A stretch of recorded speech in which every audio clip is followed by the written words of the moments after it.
And the silo doesn't go all the way to the ground, so I mean, I would say 10 and 2. And then you run the risk of contamination in the silo. So if you had a silo, so if you can stack these 8, so you can stack these 8 high, or let's say 6 high. Not a lot of farmers have a forklift that can stack, or a crane that can stack it 8 high. Right. So let's just say that they want to stack it 3 high. You know, they can buy a portable crane to do 3 high. I mean, or a forklift 2 high. Let's say they're doing 2 high. So 2 high, and they're doing 20 of them. A row of 10 is still only 100 feet. Right. Mm-hmm. So it'd be like from, you could 1, 2. This would take 10 of them right here, just this little space. Just 2 high. Right, just 2 high. And then that way they load their silo, and so instead of emptying their silo, they just take one off and put on the back of the truck. And then when it comes back empty, they fill it up with there, and they constantly, but it's a lot of outside thinking. So what's the biggest benefit to the farmer? Contamination. Their customer. Customers, yeah. So how many times does their product get to their customer and the customer says, I'm not paying for this, 30% of it's ruined? What are you gonna do? Send somebody out there to check to see if 30% of it is ruined? I don't know how that works. You know, or do they say, hey, this whole shipment came in with maggots or whatever? You know, I don't know the industry, but I'm just guessing what I would do if you know. So you gotta remember, your typical farmers in the Midwest, where Right. it rains, it snows, you got all this shitty weather, and if you can put it into here and have 10 of these instead of one silo and it's sealed, let it rain, baby. You know, let Mother Nature do her thing. Like when the spices convention, the seasoning convention that comes to Vegas, they store these the spices and everything a lot of times in bags, and especially when they're going through a lot of these freight companies, and then customs has to come in and do a check first. Oh yeah. So this will save a lot of time because I actually witnessed this. I had no idea. So they're probably checking every bag. Yeah, they do. They Or literally they pop one hatch. Yeah, they check just pop it, one and out they're and gone. touch it and be done. That's it. They don't have to go digging through the freight and all that, trying to find the bags and spices and say, okay, check off done. You guys can take it to the convention center, whatever. They can set it up right there and get whatever they want. And So let's say a silo costs $1 million to build a silo. Okay, and we know that it takes 20 of these. Let's just say it takes 20. I mean, that's my best guess. So you can build a silo for $1 million, and it stands there. It does nothing for you, and you're still loading into it. You still got to get to it, and you're still loading. Or you can buy 20 of these at high price, 30 grand. That's only 600 grand.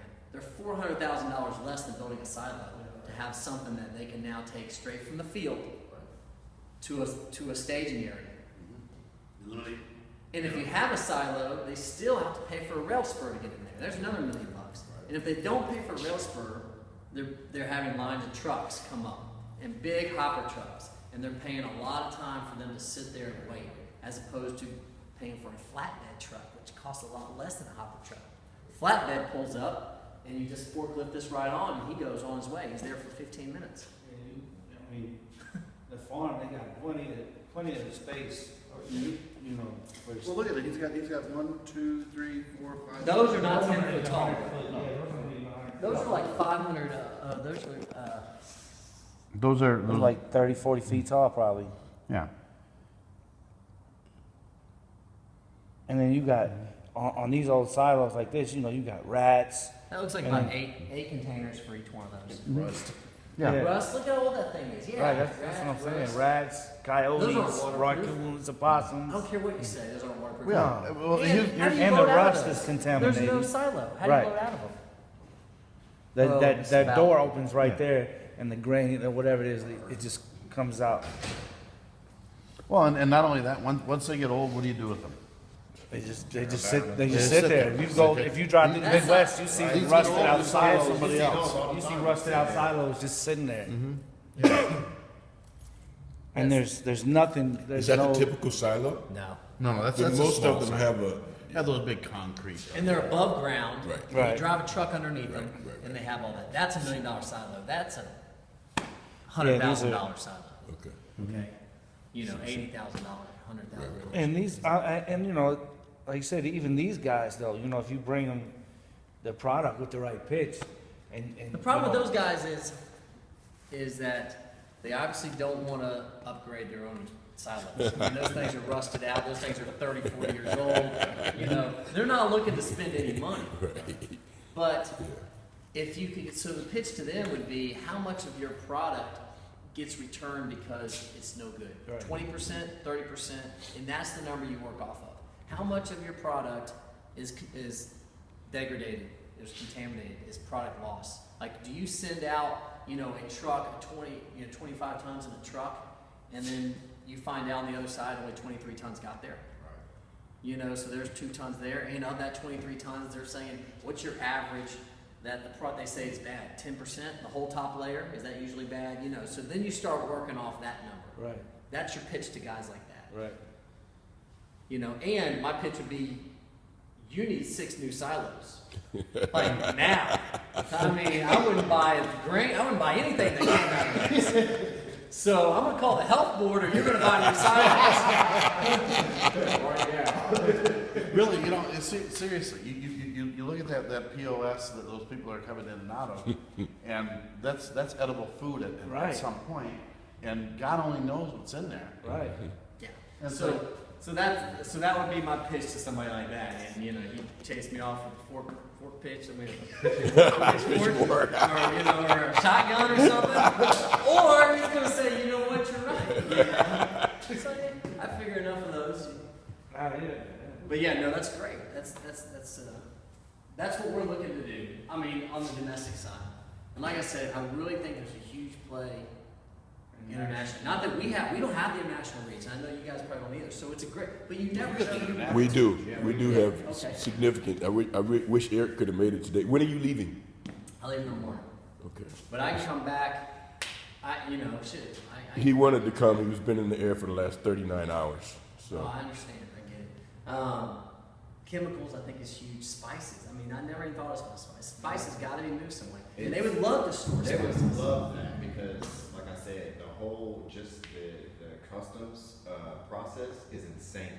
They don't have no other way. They can't even take it to market to whoever their customers is that they're trying to sell it to get out without it going through customs. And especially when spices it's- probably has a high cost. I mean, it's worth a lot. Yeah. So you put something in here that's not worth anything. For example, sand. It's not. They don't care if they lose 10% of their product. They don't care. I mean, you know, they don't care. You're not going to say. Contaminated. You do get some contamination in sand, though. You do get a lot because they want it to be dry, and if it gets moisture and stuff, it clumps and it changes the side. So there is that, but it's not worth anything. So they're like, yeah, we lose 20% to moisture degradation and 10% product loss. Okay, our product's worth whatever, $10 a ton. So we lost $30. Yeah. We lost 3 tons, $30. But you look at spices, and I mean, seriously, I don't know. You buy a little jar of spice, you're paying $3 for it. Okay. Obviously, that's very expensive, and they start losing, 1% of Big that, difference. and holy cow, you're talking lots of money. Well, And- what did and we the say super- that was for rare earth? Was it close to $180 a ton? Yeah. Is what rare earth was going for? $180 a ton. You lose 3 tons, you just lost $600. You know, you lose 20% of it goes bad, and you got 25 or 20 tons in there. So 20 tons at $200, that's $4,000. $4,000 you just lost. The whole container's worthless. So I mean, did you find some of these products that are worth a couple $100 a ton? I mean, shit, there's some titanium products out there that are worth like $800 a ton. They might only need 3 containers, but they definitely don't want to lose $800 a ton. They don't want to lose 1 ton and lose $800. and Molycorp was rare earth, Yeah. wasn't Yeah, rare earth stuff. And somebody, I was looking on the internet, so there's still a possibility that somebody comes in and buys them. it? Right. And the Yeah, company that comes in and He buys said them. that was the funny part about it. He said they were still making money. He couldn't understand. It was just more. It was more management Yeah, it was a issues than it mismanaged was company. exactly. Well, originally they were just going to shut down what would they call it? Not Victorville, but anyway, they were just going to shut that one. They were going to bring that one to just a maintenance level. That was it. And then all of a sudden, boom, boom, boom, the company started. It was a domino effect in the company. But some big company's going to turn around, buy it for 10 How cents about on the some dollar. little company?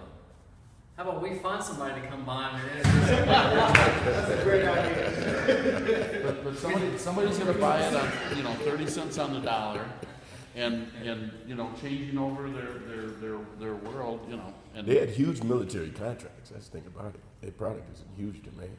There's only 2 mines of its kind in the world. Yeah, Somebody's buying China. it. We gotta keep our. China's They're got China. So anyway, Did Bollycorp own China? they shipped out. They shipped it off. They shipped overseas. it over there. Yeah, they think so. shipped it over to China, but there were still government contracts. The Yeah. government just had a bunch of their technology and all their stuff built over there, but they wanted to provide their own minerals. Why don't we go inside or something? Right, that's the same made in USA.